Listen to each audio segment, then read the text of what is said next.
মন্ত্রীদের আমরা এতদিন দেখেছি পুকুর চুরির কথা, কিন্তু এখন আমরা দেখি মন্ত্রীরা পুকুর চুরি করে না, মন্ত্রীরা সাগর চুরি করা শিখে গেছে।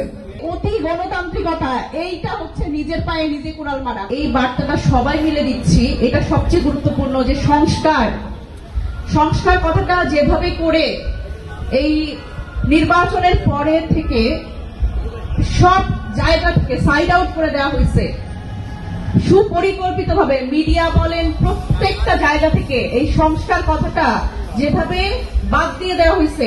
আজকের এই আলোচনা সভায় যারা এই আয়োজনটি করেছে আমি তাদের প্রতি কৃতজ্ঞতা প্রকাশ করছি এই সংস্কার এবং বিচার কথাটি আবার সামনে আনার জন্য। দেখেন, আমরা যখন এই নির্বাচনের আগ পর্যন্ত 5 আগস্ট পরবর্তী সময় আমরা প্রত্যেকটি দল বারবার করে 3টা বিষয় নিয়ে কথা বলেছি। একটা হচ্ছে সংস্কার, একটা হচ্ছে বিচার এবং একটা হচ্ছে নির্বাচন।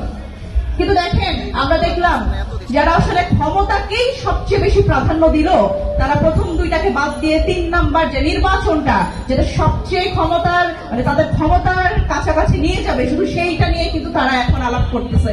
এবং সেই যখন নির্বাচনটা হয়ে গেল তারপর সংস্কার বিচার এই বিষয় 2টা আমাদের আর সিলেবাসে আমরা দেখতেছি না। সুতরাং এই যে একটা সুচতুর রাজনীতি যেটা আমরা গত এত বছর দেখে এসছি, সেটার ভেতর থেকে যে আমরা বের হতে পারি না, এটা কিন্তু আমরা এখন বুঝতেছি। দেখেন, আমরা এই যে সংস্কার নিয়ে যে কেন এত কথা বলি, আমরা দেখলাম যে যখন আসলে এই নির্বাচন পরবর্তী সময় সংস্কার কথাটা যখন আমরা বলছি, এটা একটা পাপ করার মতো একটা অবস্থা, যে পাপ হয়ে যাচ্ছে। সংস্কার কি? সংস্কার মানে বলে কি লাভ? সংস্কার কেন আমরা চাই?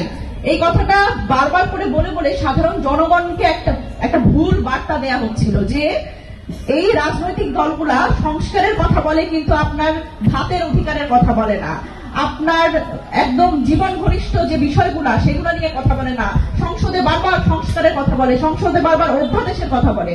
এই সব তো জনগণের দরকার নাই, কিন্তু এইটাও যে একটা চাতুরি, এইটা হচ্ছে আমাদের আসলে বোঝার সময় এসছে। দেখেন, মন্ত্রীদের আমরা এতদিন দেখেছি পুকুর চুরির কথা, কিন্তু এখন আমরা দেখি মন্ত্রীরা পুকুর চুরি করে না, মন্ত্রীরা সাগর চুরি করা শিখে গেছে। আমরা দেখলাম যে আমাদের প্রত্যেকটা সরকারে সবচেয়ে পাওয়ারফুল যে মন্ত্রী আমরা যাকে ধরে নিতে পারি সেটা হচ্ছে মাননীয় স্বরাষ্ট্রমন্ত্রী। এই সরকারেও মাননীয় স্বরাষ্ট্রমন্ত্রী, যিনি আবার অন্য আরেকজন মন্ত্রীকে পাওয়ারফুল বললেন, আমাদের শাহজাদা মাননীয় প্রতিমন্ত্রী মীর শাহে আলম। আমরা যাকে দেখছি যে তিনি আসলে আমাদের মোটামুটি আমার কাছে তো মনে হয় যে দ্বিতীয় রাজধানী হিসেবে বগুড়ার শিবগঞ্জকে ঘোষণা করার দ্বার প্রান্তে। সেই যখন অবস্থা যে মানে যত ধরনের, তিনি হচ্ছে স্থানীয় সরকার প্রতিমন্ত্রী এবং যত ধরনের বরাদ্দ সেই একটা উপজেলায়। আমরা গত 15 বছর কিন্তু এই ধরনের সংস্কৃতি দেখেছি, কিন্তু আমরা কি দেখছি?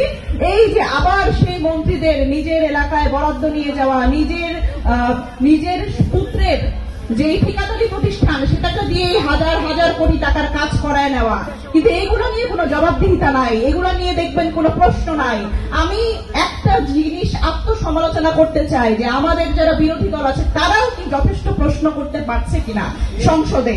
এইটা কিন্তু আত্মসমালোচনার জায়গা, এই আত্মসমালোচনা আমাদের করতে হবে যে এই পুকুর চুরির জায়গা থেকে যে সাগর চুরি হচ্ছে, এই বিষয়গুলো একেবারে তাদের চোখে আঙুল দিয়ে ধরিয়ে দেওয়া, এই জায়গাটা আমাদের বিরোধী দলের করতে হবে। আমরা টেন্ডারবাজি দেখতেছি, তাদের আমরা দেখতেছি যে কিভাবে সুপরিকল্পিতভাবে তারা 2টা ঠিকাদারি প্রতিষ্ঠানকে আলাদাভাবে, যেটা একটা হচ্ছে আওয়ামী লীগের সাইড পাওয়ার টেক, সেইটা সহ এই 2টা প্রতিষ্ঠান দিয়ে কিভাবে যত ধরনের টাকা পয়সা আসছে সব লোপাট করার একটা তারা সংস্কৃতি তৈরি করছে। কিন্তু এইটা নিয়েও দেখবেন কোনো কথা নাই, কিন্তু বিএনপির মন্ত্রীরা এমপিরা এগুলো করতেছে, কিন্তু এগুলো নিয়ে কোনো প্রশ্ন নাই।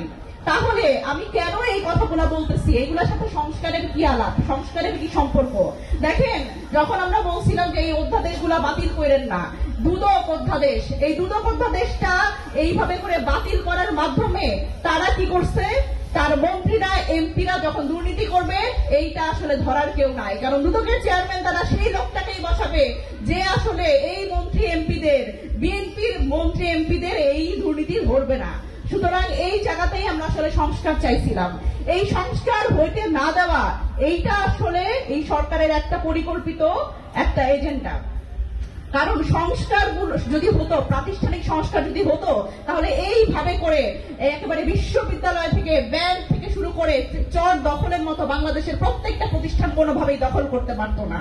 সুতরাং আমাদের আসলে এই সংস্কারটাকে আবার সামনে আনতে হবে, প্রত্যেকেই আমাদের এই সংস্কার নিয়ে কথা বলতে হবে। দেখেন, বাজেট নিয়ে আলোচনা চলতেছে, বাজেট নিয়ে না বললেই না। বাজেট ঘাটতি বাজেট হোক, যেই বাজেটই হোক, বাজেট তো একটা বাংলাদেশ পাইছে, কিন্তু দেখেন এত বড় একটা বাজেট পাইছে, এটা বাস্তবায়ন যদি করতে চায় তাহলে কি লাগবে? সুশাসন লাগবে।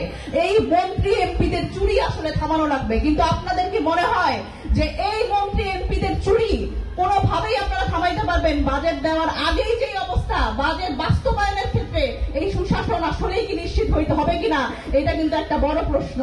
সুতরাং এই বাজেট, বড় বাজেট বলে বলে যেই একটা গিমিকের রাজনীতি আমরা দেখতেছি, এইটা আসলে সুশাসন নিশ্চিত না করলে, বাংলাদেশের প্রতিষ্ঠানগুলোর সংস্কার না করলে এই বাজেট কোনোভাবেই বাস্তবায়ন করবে না, এই বাজেট কখনো জনগণের ভাগ্যের পরিবর্তন করবে না।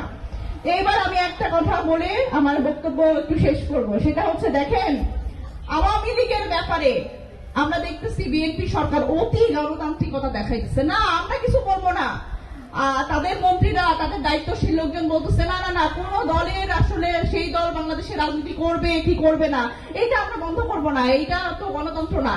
এই যে অতি গণতান্ত্রিকতা, এইটা হচ্ছে নিজের পায়ে নিজে কুড়াল মারা। কারণ দেখেন, এইখানে আওয়ামী লীগের যে ন্যারেটিভ, সেটা এস্টাবলিশ করার জন্য আমরা দেখতেছি যে বিশিষ্ট ছাত্র নেতারা, বিশিষ্ট সাংবাদিকরা, বিশিষ্ট রাজনৈতিক বিশ্লেষকরা, সিনিয়র সাংবাদিকরা, তাদের প্রচুর ফান্ডিং দেওয়া হচ্ছে।